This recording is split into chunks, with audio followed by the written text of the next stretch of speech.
नमस्कार। मैं आज हिंदी में मेरा कहना कहने जा रहा हूँ, सो कृपया ध्यान दीजिए और सुनिए।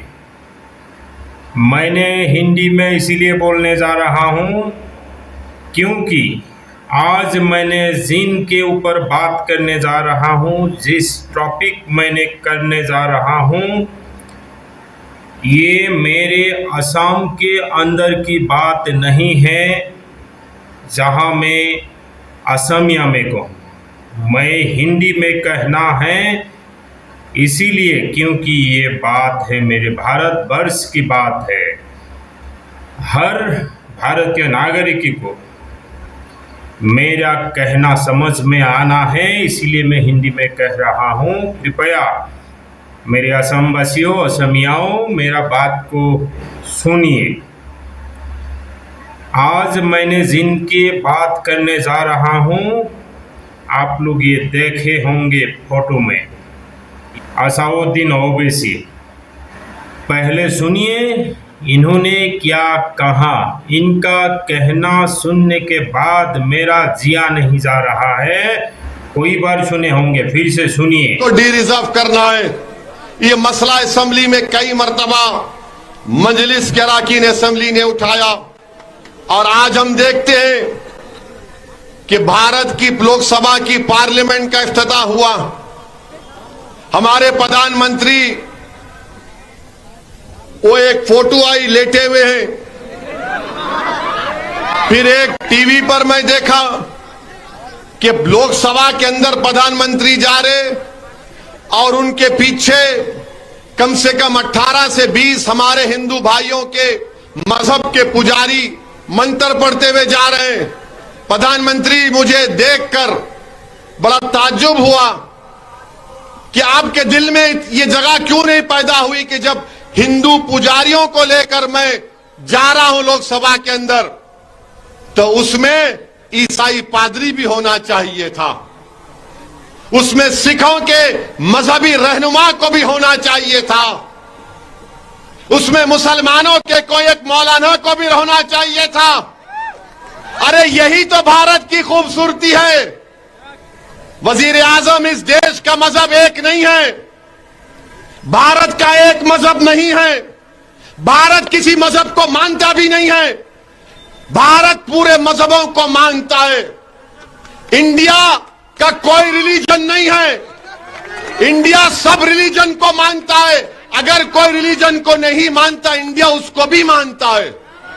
मगर अफसोस हुआ देश के प्रधानमंत्री, आप सिर्फ एक ही मजहब के लोगों को लेकर गए लोकसभा में।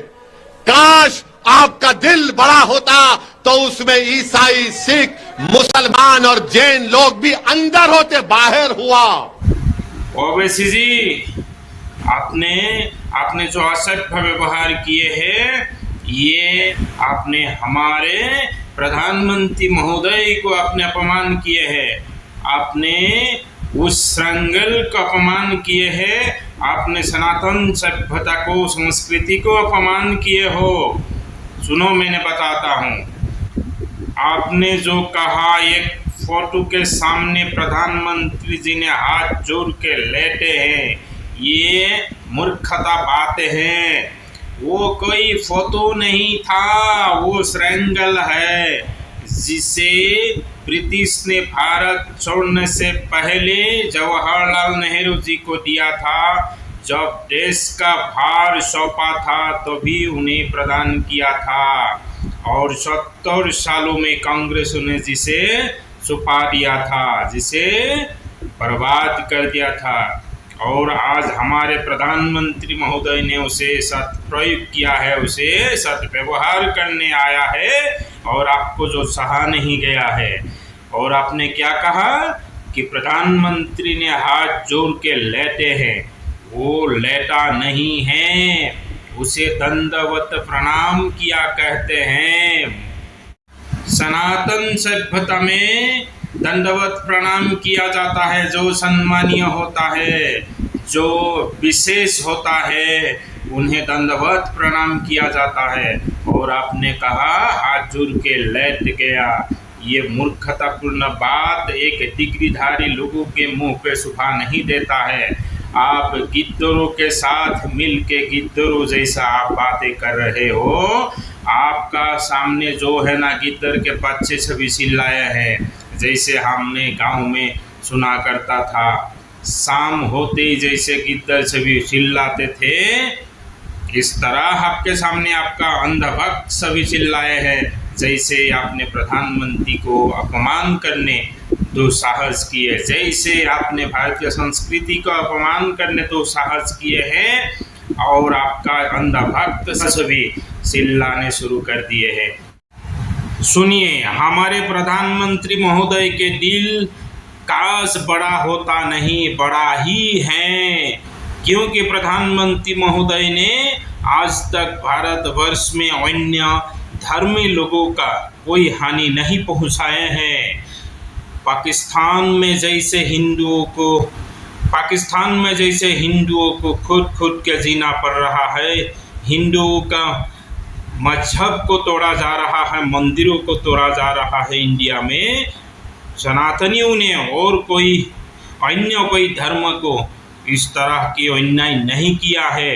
सो नो डाउट प्रधानमंत्री महोदय जी का दिल तो बहुत बड़ा है।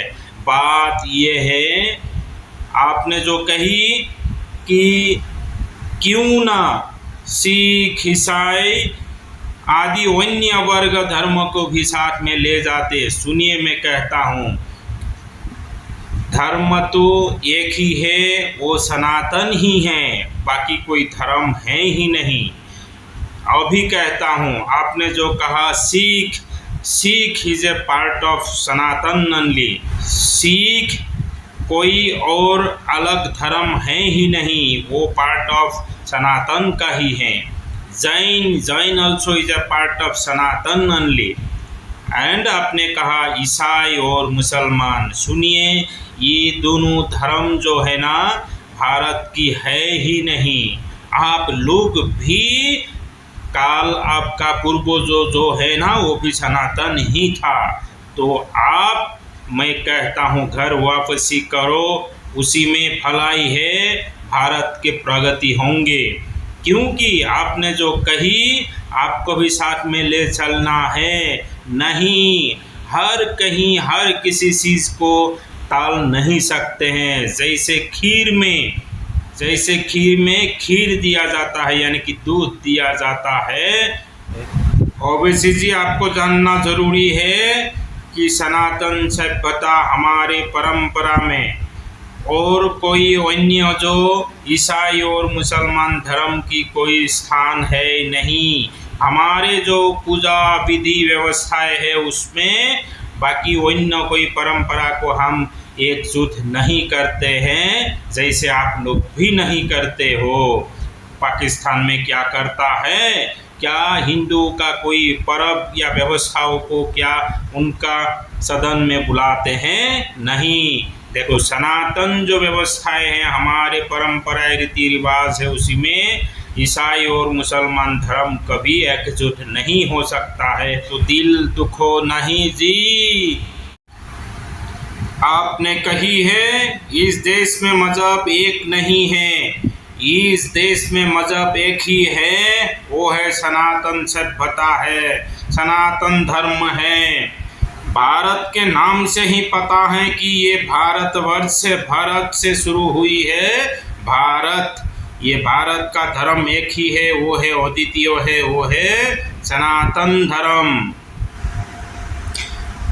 ऐसे आप भारतीय हो, इसीलिए आपको भी उस मान्यता दिया जा रहा है जो एक सनातनी को दिया जाता है।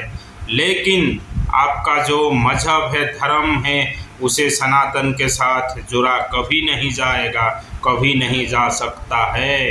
तो आपने आगे ये गलती से भी सोचिए मत, ताकि इस्लाम और ईसाई को भी सनातन के साथ गोल मिल कर दिया जाए, वो कभी हो ही नहीं सकता है। आप लोग एज ए इंडियन सिटीजन आप लोग जरूर जियोगे, मगर आपका जो मजहब है ये भारतीय दंड रेखा में कभी नहीं आ सकता है। कभी नहीं आ सकता है। भारत एकम धर्म एकम सनातनम, ये भारत सत्य सनातन परंपरा से ही शुरू हुई है और आगे भी रहेगा, बरकरार रहेगा। केवल सनातन सभ्यता। जय हिंद।